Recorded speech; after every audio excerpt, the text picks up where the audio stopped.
কাজটা একটু বেশি করতে হবে। না না দাদা না, আমি কাজ আস্তেই করি, এটাই আমার অনেক স্পিড। 1 ঘন্টায় 3টা করব, হাজিরা উঠে যায় একদম। হাজিরা আপনারা কে কে চাইলে কাজ করতে পারেন, আমাদের কাছে অনেক কাজের মানে হ্যাঁ কন্ট্রাক্ট আছে আমাদের।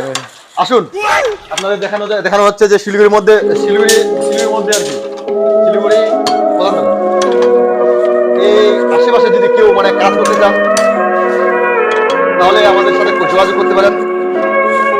যোগাযোগ নাম্বার হচ্ছে 8350066548। এটা ডিসক্রিপশন লিখে দেওয়া হবে, আপনারা এই নাম্বারে যোগাযোগ করতে পারেন। আমরা আপনাদের কাজে রাখার চেষ্টা করবো, কিন্তু কাজ জানতে লাগবে, কাজ দেখে জানতে লাগবে, তাহলে আমরা কাজে না না আমার মতন হলেও হয়ে যাবে, ঘন্টায় 3টা ঘন্টা তিনটা করে মানে রড বানাইতে পারলে, রিং বানাইতে পারলে কাজ হয়ে যাবে। না না কাজটা আপনি দিবেন না আমি দেবো, এটা বলেন আগে। আপনি ইন্টারভিউ নিতে আসেন, ইন্টারভিউ কাজের কথা আমি বলবো, আমাকে লেবার লাগলে কাজ ইনি দিবেন অবশ্য। না না লেবার লাগলে আমি বলবো, আপনি কেন? কাজ অবশ্য ইনি দিবেন। আমি শুধু মানে এখানে প্রমোট করতে আসছি, প্রমোট করে দিচ্ছি যেন কাজ মানে ইনার কাছ থেকে আপনারা দিতে পারেন। আপনারা যোগাযোগ করবেন। থ্যাংক ইউ, ধন্যবাদ।